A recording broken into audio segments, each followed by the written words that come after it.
Golden Radio Hour. The challenge of the Yukon. Oh, King, on you husky!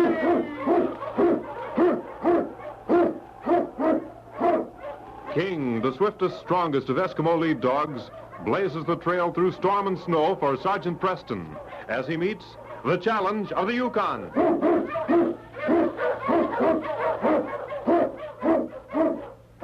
Sergeant Preston was typical of the small band of Northwest Mounted Police who preserved law and order in the Yukon during the gold rush of '98.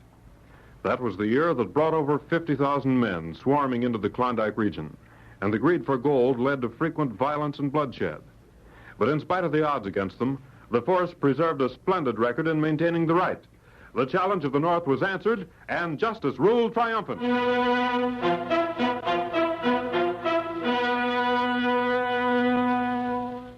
Driving, ceaseless snow made the vast Yukon a blurred mass of whiteness.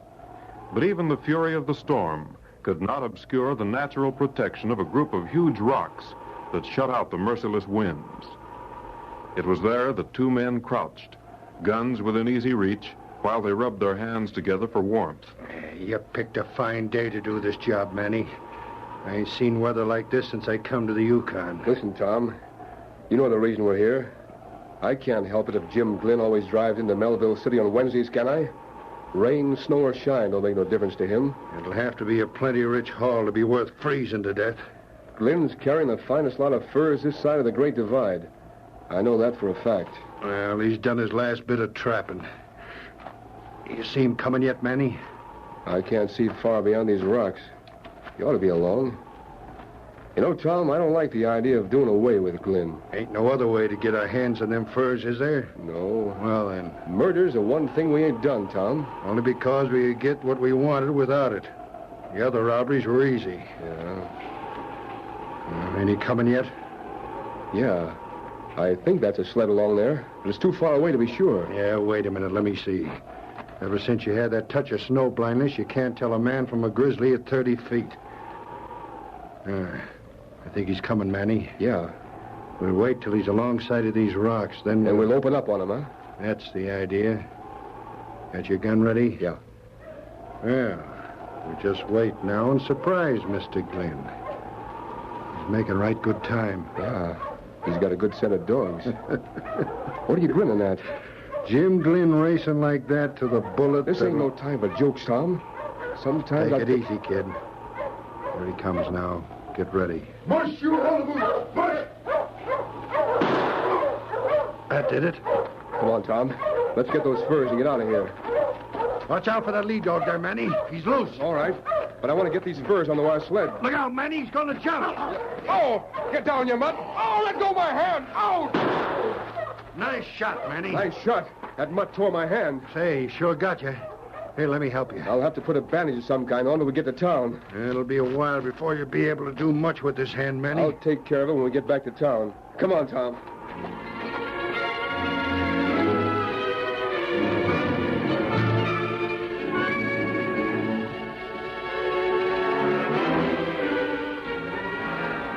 The snow covered tracks almost as soon as they were made, so Sergeant Preston, heading for Melville City, had no way of knowing that he was trailing a murdered man.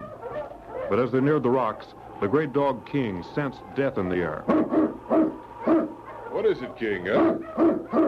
All right, fella, you lead the way. Oh, you huskies. Ho, boys. Why, King, there's nothing but snow. Nuzzling around this snow won't get... King, there's a body here. So this is why you... Why, it's Jim Glynn. He must have been... But why? Shot through the heart. And his dog. So they killed the dog, too. And no wonder you were excited, boy. He's following tracks over to those rocks. Oh, now I begin to see. Tracks here haven't been covered by the snow. Sheltered by rocks. Those two men were standing here. They waited here till Jim Glynn was practically in front of them before they fired. Jim didn't have a chance. If they waited here, then they must have... Well, it's hard to tell which way they went. Well, King, what have you found now? Oh, more tracks, huh? Yeah, here's a bandana. CN. CN. Now, who could... Newton. Cy Newton. He pulled in here about the same time the two other fellows were here. The tracks don't differ. They're about the same depth. King, we're going to Melville City to call on Cy at the Silver Lantern Cafe.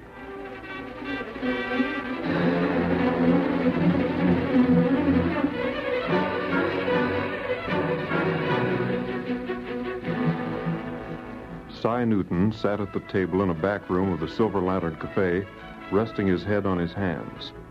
In spite of the fact that it was early afternoon, the sun had already gone down. The glimmer of the dingy light thrown from the sputtering oil lamp showed where Cy's Mackinaw lay in a corner of the room, wet with melted snow. Oh, Cy. I didn't know you were here. Hello, Manny. What's the matter? You look like you got something on your mind. I have. Well, what is it? Business is good, ain't it? What happened to your hand? Oh, one of them stray mutts bit me. I've got to fix the dressing. He sure tore into you. Yeah, I guess he belongs to one of the trappers out front. Ain't no use lying to me, Manny. Lying, do you? Yeah, I know how you got that dog bite. I don't savvy what you're driving at. Come on, we'll have a few drinks. You're just down in the dumps. No, Manny, I ain't just down in the dumps. I know how you got that dog bite, and I know where you got it. What do you mean? I mean we're through, Manny. I've been keeping quiet for a long time now, but there's a limit to everything. What I saw today was... All right, enough to- Cy, let's have it. Come on. Well, I knew when you was taking cash from the safe, Manny. But I figured if you needed it, that was your business, so I didn't say anything. Then you started bringing them low-down friends of yours in here. You better be careful what you say, Cy. I'm getting this off my chest, and then you're getting out of here. Even when them mangy-looking crooks was fleecing everyone who'd play a game of poker with them. Because they was your friends, it was all right. And as long as I got half interest in this cafe, they can still come here. If you're smart, you'll get out of the Yukon, Manny. When them fur robberies started, I didn't connect anything at first. That is, I didn't till you began flashing around so much extra money. I won that money at poker. You ain't never held a winning poker hand in your life, and you know it. But I got all I can take this morning. I was at Split Rocks, Manny, and I saw what happened to Jim Glynn. Why, you... Oh, don't worry, I'll keep quiet. But you're clearing out of this cafe. You and all your friends, Manny. You and me are through, do you hear? I don't care if I ever see you again. Not gonna be that... Manny and Cy didn't realize that as they talked, their voices took on the loud, argumentative ring that carried to the ears of Manny's friends, playing poker in the back of the cafe. Well... It's us, Manny. The door opened, and led by Tom Bryant, 6 men filed into the room, their hands resting on their guns. Cy's appraisal of their worth left no margin for improvement. The dregs of the Yukon stood in that room, and Cy, as he glanced over the lot of them, shivered. Well, We thought you might... this is a private argument. You boys can clear out. They can clear right out of the cafe while they're at it. Are you going to tell them, Manny, or will I? You'll regret this, Cy. I ain't regretting nothing. Only thing I'm sorry for is the day we went into business together. I think we better stick around, boys. Now get out, all of you. You can't prove a thing, Cy. I can prove everything I said. That hand of I yours was... told you you'd better get him out of the way. If you won't drop him, I will. What the? My arm! Let go of my arm! I'm going to finish you off right now. Drop that gun, Manny. Why, you yellow skunk. You ain't hit, Manny? Manny. Manny. No, you don't. You've done what you set out to. Here, let me see that man. You better take care of Newton, Mounty. You still got life in him. Come on, Rube. After you two help me carry him out. Just a minute. All right, boys, come on.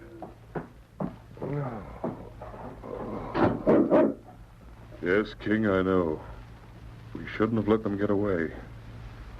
There's something mighty strange here. I think this might be the best way to get to the bottom of it. Oh, my head. You'll be all right, Si. Got a nasty bump there. You saw it all, Sergeant Preston. No, Si, I didn't see it all. I saw Manny draw his gun. Next thing I knew, you'd fired, and Bryant rushed up to Manny before he fell. Oh, I did it all right. I killed him, Sergeant. Now, listen, Si. I want you to tell me exactly what happened. From the beginning.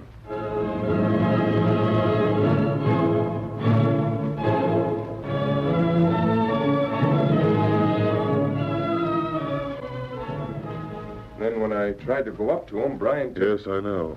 Bryant's pretty free with his fists. I didn't aim to do no shooting. I didn't even think I hit him when he dropped. You couldn't hit the front of a house at 10 feet, Si. What are you looking for, Sergeant? Manny drew first. I saw him. Yeah, but what's that got to do with it? He could have easy killed me and... Oh, well. I guess it's up to you now, Sergeant. I'll just come along with you. Wait a minute. Well, I'm under arrest, ain't I? Well, I can't arrest you till Manny's proven dead. Now, let's see. You were standing right here. I can't see what you're driving at. It seems to me... You stand here, Si. Here? Yes. Now... I thought so. What? I've got a murderer to catch, Si, and I need your help.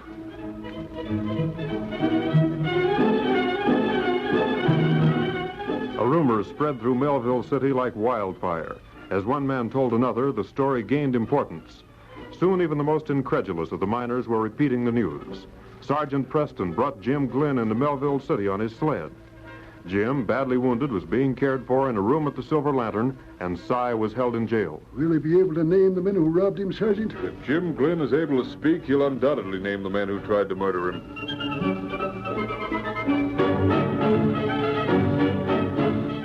The miners and trappers who frequented the Silver Lantern speculated. Was Si responsible for the robbery as well as for the murder of Manny? Si confessed yet, Sergeant? Si refuses to talk.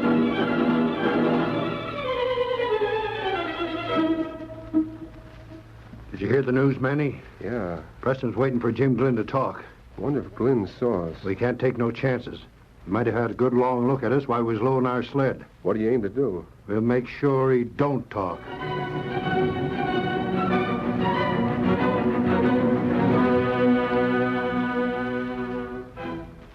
Late the next night, two men approached the back entrance to the Silver Lantern Cafe.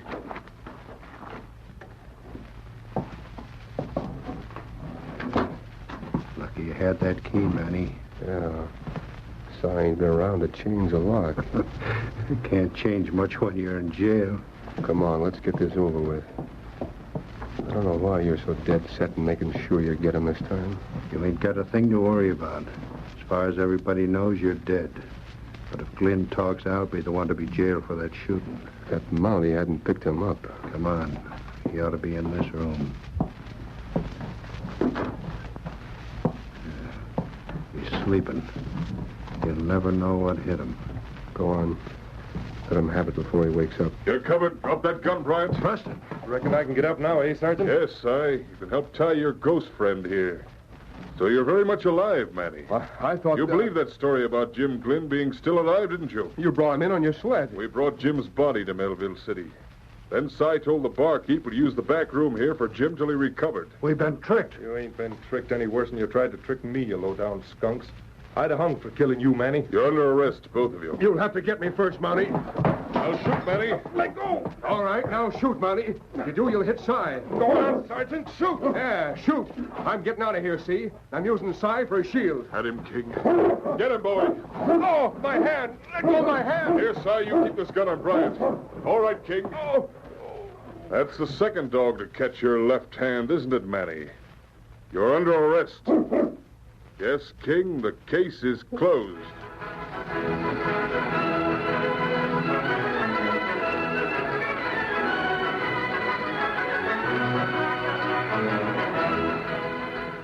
Challenge of the Yukon, a copyrighted feature of the Challenge of the Yukon Incorporated, brought to you every Saturday at this time, originated in the transcription studios of WXYZ Detroit.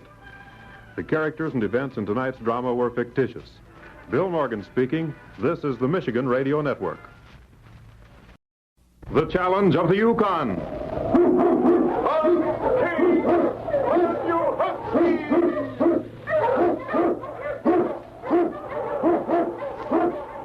King, the swiftest, strongest of Eskimo lead dogs, blazes the trail through storm and snow for Sergeant Preston as he meets the challenge of the Yukon.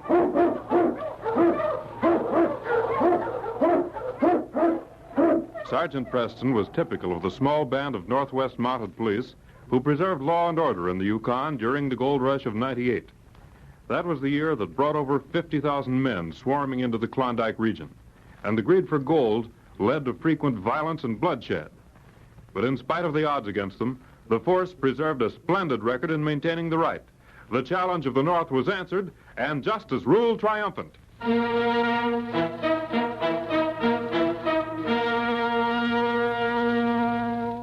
Sergeant Preston, on patrol duty in the Yukon, made many friends who were always glad to see him. One of these was Ab Crowley, who lived with his wife in a small cabin several miles north of Three Forks. A vicious storm had swept wind and snow in the face of the Mountie as he drove his team toward the small settlement, and the prospect of a warm cup of tea with the Crowleys was something he looked forward to. The great dog King ran ahead of the sled, cutting tracks in the snow. On King! On you Huskies! Not much further, King. Ah, there's the cabin. It's good to see that light. Oh, King! Oh, you Huskies! Hey, there's Sergeant Preston. Hello, Ab. How are you? Yeah, fine. I'm mighty glad to see you. Come on in and have a cup of tea. This is just made some. I've been looking forward to having a cup of tea with you ever since I left Broken Wishbone, Ab. How's Mrs. Crowley? Oh, fine, just fine. We got some good news for you, Sergeant. Yes? Well, what is it, Ab? It'll wait for a few minutes. You go on inside. I'll take care of the dogs. You too, King. Go on in there. All right, King. Thanks, Ab.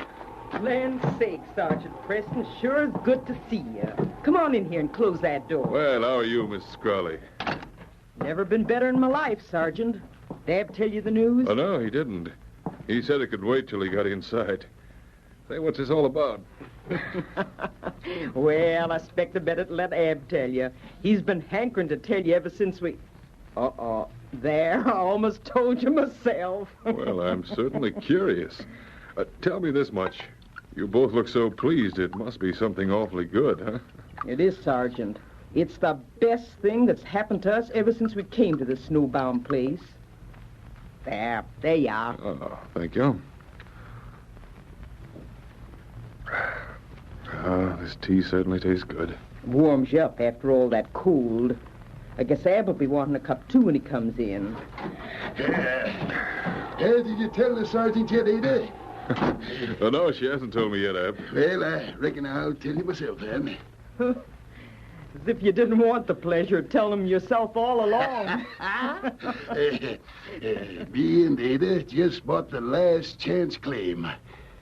Last chance? Yep, That was Jeb Fisher's claim, wasn't it? it was. Now it's ours. Well, Well, sakes alive, Sergeant. The cat get your tongue. Can't you say any more than that? I declare, Ab, I knew you'd be surprised, but I never thought just how much do you know about the last chance, Ab? Well, it's a good claim. I saw Jeb turn up some of the dust myself. I think it's a good piece of luck. We, had kind of a hard time meeting Jeb's price, but, we just took what we'd been saving, and Jeb turned it over to us for the cash. How much cash? $12,000. All the money we had. Why, what's wrong, Sergeant? Well, Ab, I won't congratulate you on your good luck till we make sure it is good luck. What do you mean, Sergeant? I don't trust Jeb Fisher, Mrs. Crowley. I'm afraid that claim is worthless. But we'll soon find out. Worthless. Of course, I have no proof. Sergeant, I can't say that I've ever known you to be wrong before. But this is once I think you've made a mistake. Why, I saw that dust myself. You're no Chichaco, Ab. You know as well as I do that Fisher could have salted that claim. He could have, Ab. But heaven help us if the sergeant's right. Heaven helps him that helps himself, Ada gal. I'm going to start in tomorrow working on that ground. And we'll know how we stand. Well, that's a good idea, Ab. I'll tell you what I'll do. I have some friends at Three Forks who will be glad to lend a hand. Well, I don't like to be any trouble to you. Oh, no trouble at all, Ed.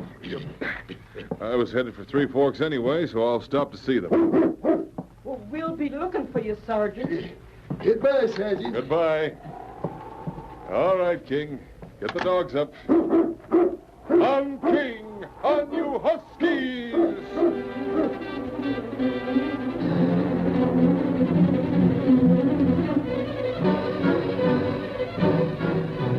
Sergeant Preston entered the Moosehead Cafe in Three Forks a short time later. As he moved through the room, he heard a boisterous laugh. So I have $12,000 in my pocket, and Crowley's got the deed to the last chance. You cleaned up on that deal. Yeah, I sure did. Poor old Crowley stuck for plenty. His own fault. I don't know, Jim. What do you mean? Seems to me it's a pretty yellow trick to pull on a couple as old as the Crowleys. Well, they wanted the last chance, didn't they? I sold it to them. $12,000 must have been all the money they got in this world. That don't mean nothing to me. Don't you feel at all sorry for folks like them? No, why should I? It was a business deal, that's all. I buy and sell property. Ain't none of my business how people get the money to pay for it, as long as it's cash on the line. You're loco, Sam. Yeah, I guess I just don't see things the way you do. Now listen and take it from me. You'll never get far in the Yukon if you go around feeling sorry for every guy that gets stuck. You're Jeb Fisher, aren't you? Why, yeah. What do you want with me, Monty? I understand Abner Crowley just bought your last chance claim. Yep. Fisher, you know there's no gold on that land. I don't know nothing about that land. I sold him the property. We turned up gold on it. You've sold it claims before. Crowley bought that claim, and I didn't guarantee nothing in writing. Whether you guarantee it or not, Crowley believes there's gold on that property. Then let him dig for it. Who knows? Maybe he'll find it. You oughtn't to talk to him like that, Jeb. Why not? The law ain't got nothing on me.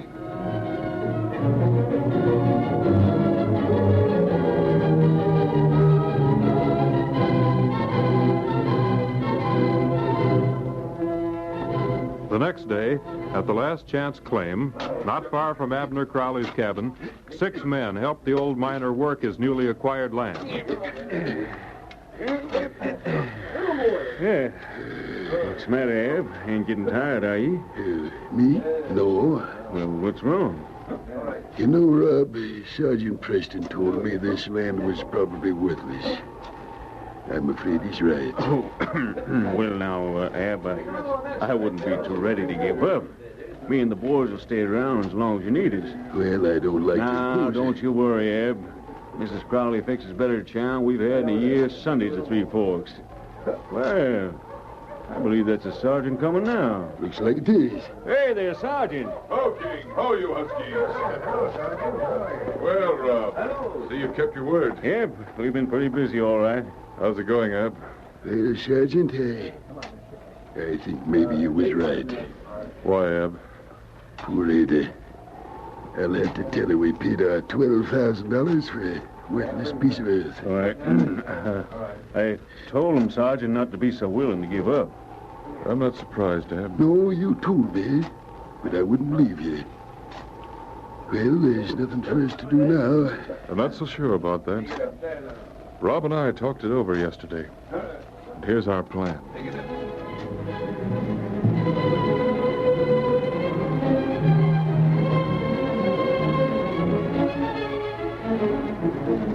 A rumor of gold in the Yukon always spread like wildfire. A word dropped in a conversation, sudden activity in a place that had formerly been deserted, and an old miner in town spending money freely. Any one of these things were enough to start men talking, telling exaggerated stories of a new gold discovery. So when old Abner Crowley, long known for the quiet and thrifty way he lived, went into Three Forks carrying a poke of gold dust, the word spread that the last chance claim held fabulous amounts of the precious dust. You hear the news, Jeb? What news? About the last chance paying out. Yeah, I heard it. But I thought you said... No matter what I said. Didn't you know it? Oh, shut up, Sam. Oh, I begin to see. Shut up, I tell you. And you thought you took old Abner. I didn't know the last chance was a strike. You're darn tootin' you didn't know it. It'd never gotten out of your hands if you'd thought that.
Thank you for listening.